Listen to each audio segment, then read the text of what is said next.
Assalamualaikum warahmatullahi wabarakatuh. Salam sejahtera untuk kita semua. Semoga kita senantiasa diberikan kesehatan di masa pandemi seperti ini ya.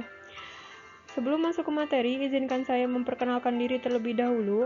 Nama saya Duretno Utari dari Program Studi Pendidikan Ekonomi 2020 Kelas 1B Universitas Pendidikan Indonesia.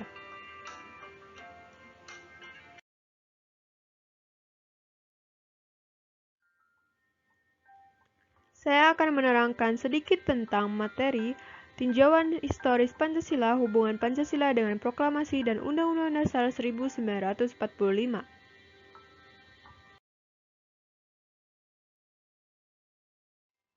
Proklamasi 17 Agustus 1945. Proklamasi merupakan pernyataan kemerdekaan bangsa Indonesia baik pada dirinya sendiri maupun terhadap dunia luar. Ini merupakan tindakan-tindakan yang segera harus dilaksanakan atau diselenggarakan berhubung dengan pernyataan kemerdekaan itu, menurut Kailan pada tahun 1993.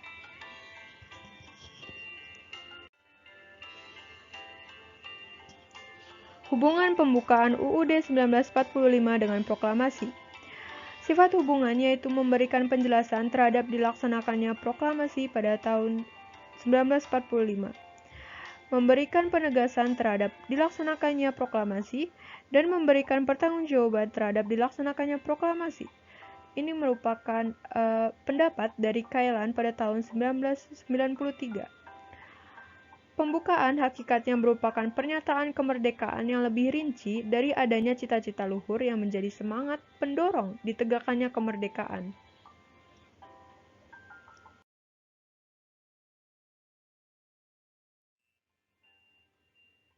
Hubungan Pancasila dengan pembukaan UUD 1945.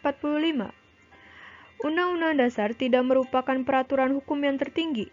Di atasnya masih ada dasar-dasar pokok bagi Undang-Undang Dasar yang dinamakan pokok kaidah negara yang fundamental atau Stats Fundamental Norm.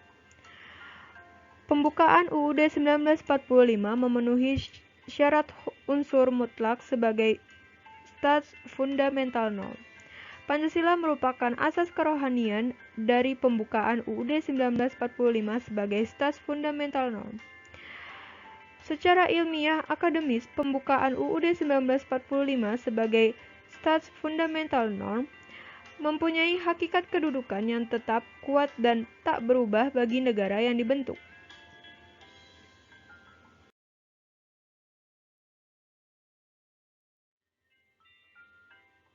Tata urutan perundang-undangan.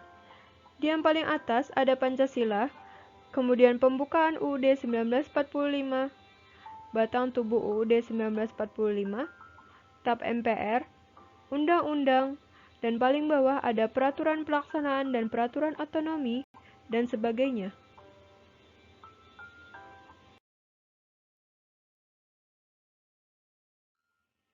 Kedudukan Pancasila. Kedudukan pasal-pasal berbeda dengan kedudukan Pancasila dan pembukaan UUD 1945. Implikasinya, pasal-pasal dalam UUD 1945 tidak bersifat permanen. Nilai-nilai Pancasila antara nilai satu dengan sila-sila lainnya tidak terpisah-pisah, melainkan merupakan satu kesatuan yang utuh dan harmonis.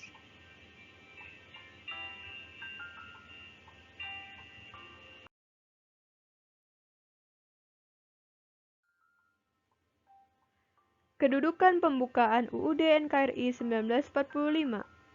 Pembukaan UUD 1945 sebagai kaidah negara yang fundamental. Untuk mengimplementasikan nilai-nilai dasar Pancasila dalam kehidupan praksis bernegara diperlukan nilai-nilai instrumental. Adapun nilai instrumental dari Pancasila sebagai dasar negara adalah pasal-pasal dalam UUD 1945.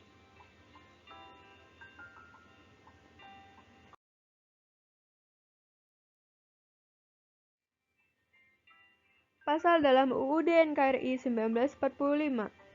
Setiap pasal dalam UUD 1945 tidak sepenuhnya mengejawantahkan nilai dari suatu sila dalam Pancasila secara utuh. Suatu pasal dalam UUD 1945 dapat mencerminkan sebagian nilai yang terkait dengan beberapa sila dalam Pancasila.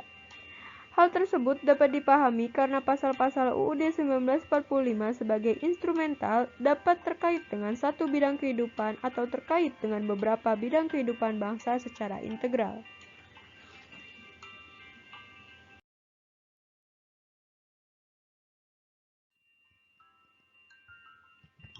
Penjabaran Pancasila dalam pasal-pasal Undang-Undang Dasar NKRI 1945. Nilai sila pertama, pasal 28E ayat 1, pasal 29, dan pasal lain. Nilai sila kedua, pasal 1 ayat 3, pasal 26 ayat 1, dan ayat 2, pasal 27 ayat 1 dan ayat 2, pasal 28A, 28B, 28C, 28D, 28F, 28J, dan pasal lain. Nilai sila ketiga, pasal 25A, pasal 27 ayat 3, pasal 30 ayat 1, sampai dengan ayat 5, dan pasal lain. Nilai sila keempat, pasal 1 ayat 1, dan ayat 2, pasal 2, pasal 3, pasal 4, pasal 7, pasal 19, pasal 22C, pasal 22E, dan pasal lain. Nilai sila kelima, pasal 23, pasal 28H, pasal 31, pasal 32, pasal 33, pasal 34, dan pasal lainnya.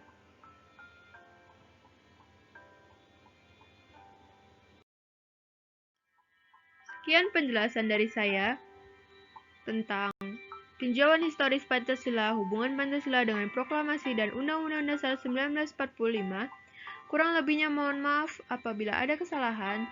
Wabillahi taufiq wal hidayah. Wassalamualaikum warahmatullahi wabarakatuh. Terima kasih sudah menonton. Jangan lupa like, komen, dan subscribe.